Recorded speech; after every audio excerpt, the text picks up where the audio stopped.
So here is a quick demonstration of the switches that I use. First we'll start with the crystals and then we'll take a look at how you can do this with coins.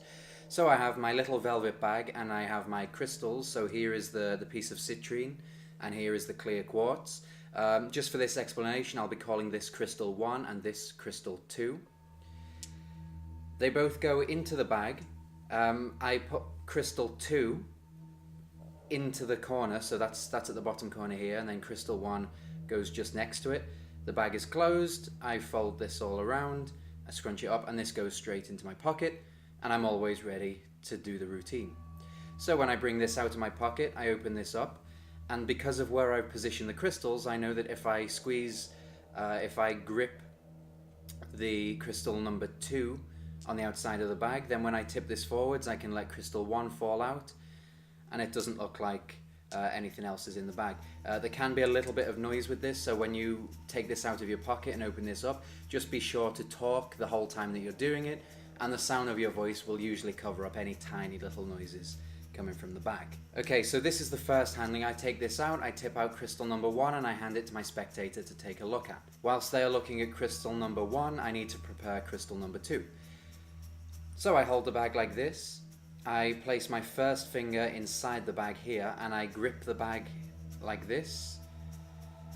I let the crystal slide down to this end of the bag and I just grip it in place here, and I kind of move the bag around as if I'm opening it up or just subtly displaying that there's nothing else in the bag. So now when I turn the bag back this way, the crystal is being held here at the top. Then when you take crystal number 1 back from your spectator, you hold it in the palm of your hand like this, as you explain that usually this would be held in the palm of the hand. However, I feel it will work better if we place it inside the bag and you hold on to it like this. So when you take crystal number 1 back from your spectator, if you place it in the palm of your hand, you need an excuse to palm this crystal. So as you close your hand around the crystal, you're explaining that to your spectator that this would usually be done holding the stone in a fist like this, and this of course gives you an excuse to close your hand around the crystal. And then what's going to happen is, as you turn your hand back over, you're going to pretend to move the crystal to your fingertips when in fact it stays palmed here. Now it doesn't even have to be a very good palm as you would do with a coin, because you're not going to open this hand fully again anyway. So you close your hand around the crystal, you can grip it with the muscle of your thumb here, you can feel that it's in a secure position, and then when you turn your hand back over, you pretend to move it to your fingertips, you pretend to place it inside the bag, and as you do this, you're just going to release your grip on the second crystal, and that will fall into the bag like so. From here, I like to re-grip the bag like this, with this crystal still palmed here. I don't know why I do this, but I feel where the crystal is and then I just hand the bag straight to them. And this can be done with either hand. When your spectator has the bag, you can then pocket crystal number 1 and then you're ready to continue with the script. So let's take a very quick look at that again. Crystal number 1 is taken out of the bag and handed to your spectator. Whilst your spectator is taking a look at the crystal, you're going to position crystal number 2 into the top of the bag here. You take crystal number 1 back from your spectator as you talk about holding the stone in your hand. However, this time you feel it'd be better if it stays inside the bag. This is handed to your spectator and then you can pocket this one.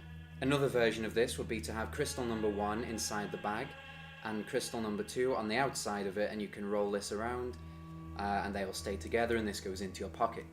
So when you bring this out, you unfold the bag, being careful not to flash the crystal that's on the outside of the bag. You can then hand the bag to your spectator and ask them to take out what's inside. Crystal number 2 stays hidden in your hand. This is a great way of having the bag inspected without actually asking anybody to inspect anything. Your spectator takes the bag, they take the crystal out and they know that there's nothing else in there. When they have the crystal, you reach for the bag, take the bag back from them as they examine the crystal. When you take the bag back from them, you simply place it on top of crystal number 2 that's in your hand here. Of course, be careful not to flash it, so as you take the bag back, it goes like this. When your spectator is done with the crystal, you take it back from them. With the hand holding the bag and the crystal number 2, you gesture forwards as you say to them, hold out your hand for me. And as you come back from the gesture, you're going to place the bag on top of crystal number 1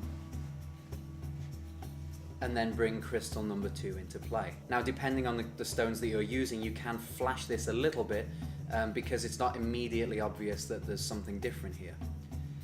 So once again, you take this back from them, you ask them to hold out their hand, the bag goes on top of crystal number 1, and then you've brought crystal number 2 into play. So from here, you could put the crystal straight into their hand and close their hand around it, almost like you were doing a sponge ball routine when you're putting multiple sponge balls into the spectator's hand.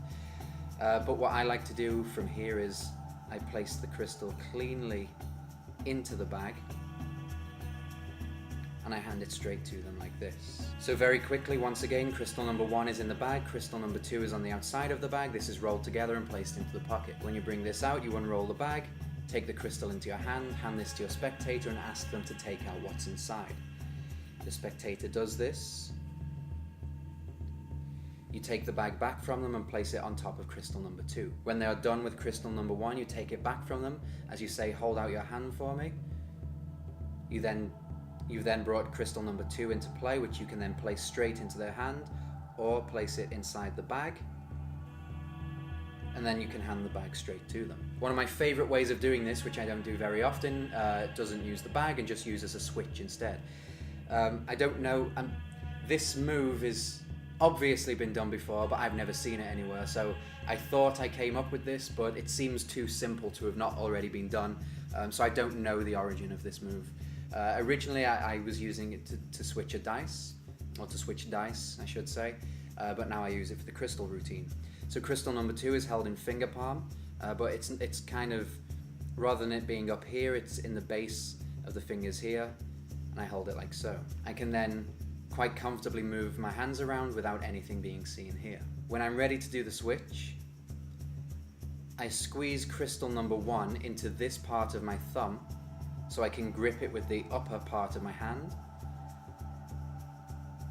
I can then drop crystal number 2 from here into this hand, and now the switch is complete. So from here you could place this into a bag or place it straight into your spectator's hand. So let's take a look at that again. Crystal number 2 is palmed here. Crystal number 1 is pushed into the middle of the hand. Then as you release your grip here, you bring crystal number 2 into play. And it doesn't matter that they see it fly across because it's moving too fast for them to see that anything is different. So at speed, it's done like this. Here's crystal number 1, and now here's crystal number 2. And of course, you would do this as you explain to your spectator that you want them to hold the crystal tightly in their hand. Let's take a close-up look at that. Crystal 2 is here, crystal 1 is here. This is being pushed into the top of the hand.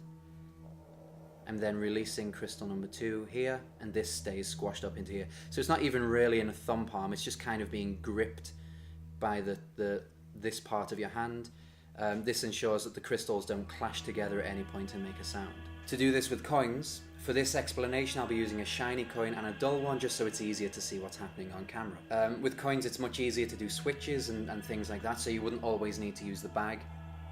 You can do a similar switch to that last crystal switch. The coin number 2 is palmed here in a finger palm, and coin number 1 is held at the fingertips like so. And then rather than pushing the coin into the hand here, it's not really necessary. You can just bring it into this part of your hand, so just past the fingertips of the first few fingers, and then you can drop the second coin down like so. So at speed it's done like this. Here is coin number 1, and now here is coin number 2. Everything happens so fast that when the first switch is done, you don't need to cleanly display this hand as open because they've just seen the coin fly across to here, so this is where the heat is going to be. One more time, this will be the bent coin or the dull coin or whatever being held in finger palm like so.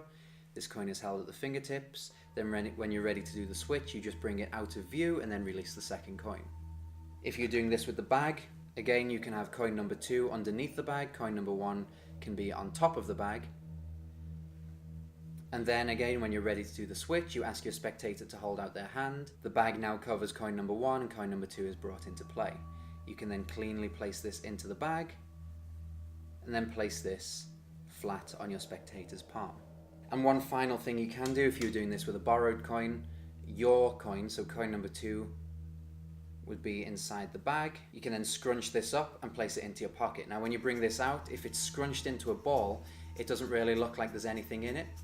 You can then grip the coin inside the bag and open it up like this, just to kind of subtly suggest that the bag is empty. You ask your spectator to take out a coin. You can then place the coin in the palm of your hand and do the same switch as before. Pretend to place it inside the bag while it stays palmed here. Now, unlike the crystals, you don't need to position the coin at the top to drop it into the bag, because they're so much smaller and so much lighter they wouldn't make that much difference anyway. So the coin can literally stay inside the bag. You borrow the coin from your spectator, close your hand around it so you can palm it. You then pretend to drop it into the bag, and once you've done that, you can hand the bag straight to your spectator or place it flat on the palm of their hand.